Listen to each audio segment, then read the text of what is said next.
I would say that now Washington is firmly under the control of Israel and its supporters in the United States. Absolutely. Yeah. To the point where support for the Israelis at this stage is effectively unconditional. So that's a big change. Countries that were much less capable, much less technologically sophisticated are now actually very sophisticated. Right. Include Iran, Turkey, even Jordan, Egypt, Saudi Arabia, the Emirates. Everyone can watch, everyone can see, and everyone is enraged. And so the question is that has to be asked of Mr. Netanyahu is, can you kill your way out of this? But I'm not an Israeli, but I am an American. And I think first and foremost about the United States. And I'll be frank with you, I'm very worried about our position in the region and in the world. Yeah. Because everyone knows that we ultimately hold all the cards when it comes to Israel. Today, Mr. Netanyahu has far more influence and control over what happens in Washington than President Biden. This is Colonel Douglas MacGregor, a 28-year veteran of the U.S. Army who previously served as the senior advisor to the U.S. Secretary of Defense. Colonel MacGregor is an excellent insider to the complex geopolitical events around the world. For months, the colonel has been warning U.S. officials about the dangers of a prolonged war in Ukraine. He has shown how the U.S. military underestimated Russia, overestimated the strength of Ukraine, and as a result, put America in a vulnerable position for the future. Of course, everything changed on October 7th, when Israel was brutally attacked from Hamas. Overnight, American interest immediately shifted from Ukraine to Israel. But a new report from Politico has revealed the Pentagon has no money for a Middle East buildup. Unfortunately, polarization and dysfunction in Congress has nearly led to a complete government shutdown, and the military, like the rest of the federal government, is operating under a temporary budget. The conflict in Ukraine is a stalemate, and now the US government is moving funds and shifting budgets to try and cover our next major conflict in the Middle East. In today's interview, the Colonel and I discuss how US presidents have always been able to control and influence the Israeli government, but how this has significantly changed in 2023. We talk about the growth of Israel's neighbors and how Turkey, which by far has the largest military in the region, could become a key player to the future of this conflict. Finally, we reveal what the most likely scenario for the ending of the Israel-Palestine conflict really looks like. Today's interview with Colonel MacGregor will shed the light that is often missed in traditional media, because the Colonel isn't afraid to say the cold hard truth out loud. Is Israel's desired end state an Arab-free Israeli state from the Jordan River to the Mediterranean? If the answer is yes, then the Middle East is indeed on the path to a war. But before we jump into the studio, I want to take a moment and share a word from our sponsor, Native Path, and address an issue I know a lot of the fans of this channel are probably facing. As you age, inflammation becomes a common problem for many people. And unfortunately, most people turn to ibuprofen for help. But have you looked on the back of this bottle for the side effects? Heart disease, blood clots, strokes? Let's be honest, ibuprofen isn't a solution to your problems. It only masks the symptoms and provides temporary pain relief. Instead, one of the best supplements you can add to your diet is omega-3 fatty acids. And one of the best sources for this is wild-caught krill, as the omega-3 content from krill oil has been shown to support healthy blood pressure, circulation, brain health, as well as reducing inflammation. I've added Native Path's Antarctic krill oil to my diet, and the benefits have been simply amazing. It outperforms ibuprofen and Tylenol and has zero dangerous side effects. I want to thank Native Path for their support to the channel, and for a limited time only, you can save 58% off Native Path Antarctic krill oil by simply going to getnativepath.com/CJ right now and claim your offer. But first, let's jump into today's interview. I want to get your insights into, the current situation between Israel, Palestine. Or I guess we can say the war is really between Hamas, obviously. So let me know your thoughts on this and how you're seeing this next major global conflict that the United States is certainly at the center of as well. Well, keep in mind when the Nazi and Soviet states signed a non-aggression pact and agreed to effectively partition Poland, with the Soviets taking the lion's share of the East and the Nazis taking most of what was in the West. Everyone said, well, that's impossible. How could that happen? Who saw that coming? Well, anybody who knew the history of the region and Europe knew that Germans and Russians could cooperate, and usually did, on a whole range of topics. So it shouldn't have come as a surprise. but it did. People Yeah. were shocked. You have the same thing right now in the Middle East. The war between Israel and the Muslim Arabs in the region has never ended. Yeah. It's been ongoing since the Israeli state was founded. Now, the Israelis have enjoyed an advantage because their human capital came out of Europe. So you had a higher standard of education, more broadly, more technological talent and understanding of how to employ things and do things. That worked for a long time. Subsequently, we began providing them with an enormous infusion of technology, military and otherwise, to help them. So they were able to master the environment, effectively defeat whatever threats were there. At the same time, we had a series of presidents, beginning with Eisenhower and up through Nixon, who were always prepared, and actually, I would argue, even under George W. Bush, who were always prepared to set limits to what the Israelis could do with their superior military power. Right. And essentially saying this far and no further. There was when I was in Israel, I think this was I don't know if it was 2001, I think it probably was, the Israelis under Sharon made an incursion into Gaza, and they were bulldozing some houses. Well, the Israeli generals at the time urged Sharon not to do that, said this isn't going to help our case. Well, not long thereafter, you had George W. Bush on the phone and said, look, Ariel, this is unacceptable. You got to get out of there. This is going to produce more trouble than it's worth. So pull them out. So they did. That's gone completely. Yeah. I would say that now Washington is firmly under the control of Israel and its supporters in the United States. Absolutely. Yeah. To the point where support for the Israelis at this stage is effectively unconditional. So that's a big change. Yeah. That has to be kept in mind. And I think as a result, Mr. Netanyahu decided that this is a good time to strike at Gaza. The attack from Gaza essentially handed him an opportunity on a silver platter. Right. And we're beginning to find out that, yes, it was a terrible attack and terrible things were done, but not quite as it was originally described. That's right. 40 babies didn't have their heads chopped off. Everyone wasn't raped and so forth. So on. Now we're finding that it was a lot of friendly fire where inexperienced Israeli soldiers opened fire and accidentally killed Israeli citizens. That's a problem when you haven't seen a lot of action for a long time and you've acted largely as a policeman, not as a soldier. But the point is that he said, look, we're never going to get along with these people. Hamas is committed to our destruction, so we'll destroy them. Right. And you know from the beginning that you're never going to get all of those Hamas fighters. Right. Because they're a school of fish swimming in an ocean. So how do you get at the fish that you really want? You drain the ocean. They're draining the ocean in Gaza. They are herding, forcing, pushing, use whatever terminology you want, the population out of Gaza. And they are utterly destroying the infrastructure, the houses and the buildings, making it very clear to the population being driven out, you can't come back. There's nothing to come back to. Right. The only thing I can find that is in the modern era that approximates this was the German response to the Warsaw Uprising in 1944 between 1 August and 1 September. And the Germans went into the old city and crushed the opposition and effectively drove the population out. Long columns of thousands of Poles marching out of Warsaw. They killed as many of the opposition as they could, and what was left when it surrendered went to concentration camps, and that was the end of it. Yeah. Poland did not recover from that because when the Soviets arrived, they were actually very happy that whatever resistance to their arrival in government had been eliminated for them by the Nazis. But that's as close as I can come. And it worked.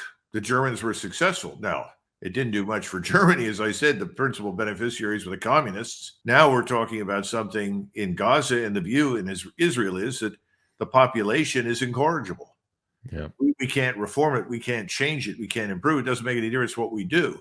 Therefore, it has to leave, because unless they're gone, Hamas is there. And unless Hamas and the population is gone, we will never be safe. It's not an unreasonable position to take, except that we live in the 21st century. Right. Things can't be concealed. Yeah, Things exactly. that no one ever saw until the war was over, at least they saw the effects of it, are now visible almost instantaneously. Right. The world in the Middle East has changed. In the last 50 years, countries that were much less capable, much less technologically sophisticated are now actually very sophisticated. Right. Include Iran, Turkey, even Jordan, Egypt, Saudi Arabia, the Emirates. Everyone can watch, everyone can see, and everyone is enraged. And so the question is that has to be asked of Mr. Netanyahu is, can you kill your way out of this? I think the answer is no. The time to do that has run out as it is. And then you have to ask, well, can Hamas, under any circumstances, ever live in peace with Israel? I think the answer to that is probably not. Right. In fact, the answer now is, can the whole region tolerate Israel after what's been happening? After seeing over what? 12,000 people killed, 4,500 children, on and on and on. We don't know how many fighters have been killed. The Israelis say 1,000. How could they possibly know? Right. We think the Israelis have sustained pretty heavy casualties. We don't know what that is. No one's releasing that. No one's telling the truth. We didn't tell the truth during World War II about the heavy casualties we were sustaining against the Germans. Right. There probably would have been outrage in the United States, and Eisenhower and a lot of generals would have been relieved. But after the war, gradually over many decades, the truth has come out. Right. We said we inflicted 200,000 casualties on the Germans during the Battle of the Bulge. The Germans took 68,000 casualties, only 11,000 killed. We were over 140,000 casualties and 20,000 killed. So, when in doubt, lie. That's the metric in war. I think right now we have no idea what's really happened to the Israelis or exactly what's happened to the Arabs. But we know, is in general terms, this is a catastrophe, a humanitarian disaster and a catastrophe. Yeah. So the question is, what's next? And those two questions have to be answered. Right. And I don't think you're going to get good answers, which means I don't think this ceasefire is going to produce anything really good. It'll temporarily stop the bleeding. Yes. The bleeding will recommence. And then the question is, how far does it spread? And Mr. Putin has now given I think, a very honest and accurate speech about the conditions inside the Middle East and said, you cannot pass resolutions condemning one side and not the other. Right. It has to be balanced. Right. And the entire region has to become involved, as do the great powers, to stop this. And if this does not happen, we will get a regional conflict that has global ramifications. Absolutely. Where we are. Yeah, I think it's amazing that they were able to negotiate a temporary ceasefire, but immediately Netanyahu said this, of course, is temporary and we will be continuing the bleeding, as you said. And I think what we've seen, I'm quite worried for Israel in the future. I mean, obviously, Israel is a close ally of the United States. I mean, I think Israel has certainly a right to exist as a country. I don't think there's any debate around that. But I'm really fearful for Israel in the future. For example, if they continue this and they drive out 2 million people out of Gaza, what is the future really going to be? Because think about all these children that are getting slaughtered. I mean, are they just, creating more extremists, because of the violence that is really happening against these civilians? And, if Israel just drives out 2 million people and just overtakes Gaza, how is that going to be perceived in the Middle East? What is the future here regarding Israel's operation? You're concerned about Israel, and I obviously have historically supported the Israelis. I would like to see Israel survive as a state. Yeah. I'm not unsympathetic to them, but that doesn't mean that I hate Muslim Arabs. I do not hate Muslim Arabs, and I do not think they should be subjected to what they're experiencing right now. Agreed. I don't think collective punishment is a good idea and a workable one. Yeah. But I'm not an Israeli, but I am an American. And I think first and foremost about the United States. And I'll be frank with you, I'm very worried about our position in the region and in the world. Yeah. Because everyone knows that we ultimately hold all the cards when it comes to Israel. That's right. As I said before, previous presidents have intervened and said, that's enough, stop. And sometimes that suited the Israelis and sometimes it did not, but it was in our interest to do so. In 1973, we wanted to avoid not just a regional war, but a war that could involve the Soviet Union at that stage. And we knew that if the Israelis crossed the Suez Canal, which they ultimately did, and actually drove right into Cairo and destabilized the whole country and tried to bring the government down, that the Russians or the Soviets at that point would intervene with military power. So we didn't want to go down that road. And that's why we said, okay, you cross the Suez, pull out, get back on the other side. Right. And ultimately, I think that war turned out to be beneficial strategically, ultimately to Egypt and Israel. That's something good that I think is now in very serious jeopardy as a result of current events. But the real issue is this: Mr. Erdogan in Turkey now disposes over an enormous amount of military power. Right. It's got good funding and backing from the Emirates, particularly Qatar. Turkey now enjoys a certain amount of support from the Russians. Even the Iranians, who are historically rivals, have privately said, this is too much for us.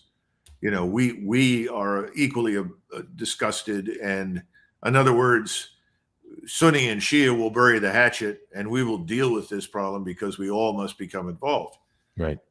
Mr. Erdogan has now launched something called the Freedom Flotilla, about 100 vessels carrying humanitarian aid to Gaza.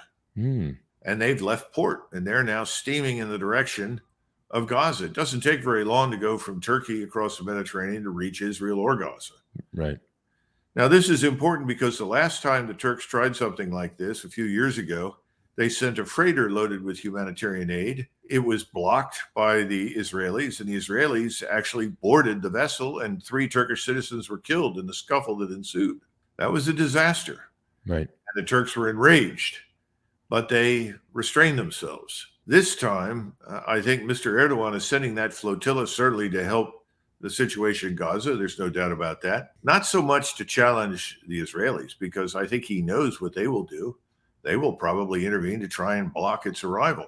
That could lead to far worse circumstances than the ones we experienced the last time. I think he's waiting to see what we, the United States, will do. Yeah. He's saying, look, are you going to become part of this train wreck? Are you going to allow a regional war to break out over this? Right. Or will you, America, intervene and stop this? Because we have the power to do that. We do. And the responsibility. You simply tell Mr. Netanyahu that we're withdrawing the fleet. Right. We're pulling our forces at sea out. We will not send in any more support under any circumstances until he ceases and desists from what he's doing. I don't think we'll do that. Yeah. Because I think today, Mr. Netanyahu has far more influence and control over what happens in Washington than President Biden. And we have a Congress that is accustomed to something that's very dangerous. They see war as an event that happens on other people's soil, not on ours. Right. In other words, oh, well, it's bad, it's unfortunate, but it happened over there. Well, this is something that could eventually reach us and do a lot of damage here in the United States. So I think Congress has abdicated its responsibility because it's a fugitive from accountability. And again, which goes back to the electorate. The electorate is partially to blame for this because we don't attach much importance to it. Right. The electorate's very upset about the fact that we're pushing a Green Deal at the expense of our energy sector, which is in ruins thanks to this administration. Right. It should be roaring ahead. We can find a balanced approach that provides some solar power and other forms of green power, but we can't commit suicide the way the Germans did and essentially shut down nuclear power plants and shut down coal plants and so forth. Americans are very attuned to that. They're very attuned to the cost of gasoline and putting food on the table, just as the Chinese are and people all over the world are. Right. And they're not paying attention, really, in my judgment, to what's happening. Instead, what they're being told is, well, again, we have to stand by Israel. Israel has no formal treaty of alliance with us. We support Israel because we like the Israelis. Yeah. Because we like the state. We think it deserves to exist. But there are limits to our interests. Is it in our interest to bankroll unconditionally the expulsion of millions of people from their homes in order to create a new Jewish megastate from Jordan to the Mediterranean? Right. I don't think that's in our interest. And that's really the question that Mr. Erdogan is now posing to Washington. Right. Yeah. Very good insights, Colonel. Thank you so much for this. And I think it's going to be very interesting to see how the United States responds because, like you said, we really control the purse strings, and obviously they receive $3 billion a year from the United States government. Obviously the most foreign aid of any country in the world, Israel. I think adjusted for inflation, over $300 billion since it became a country in 1948. Everyone, thank you for watching today's interview with Colonel Macgregor. If you haven't watched our interview on the Ukraine war, it's another can't miss video, and you can simply click here to watch that full presentation. Once again, thank you to NativePath for sponsoring today's video. Click the link in the description to take advantage of today's special offer, and I look forward to seeing you all in our next video soon.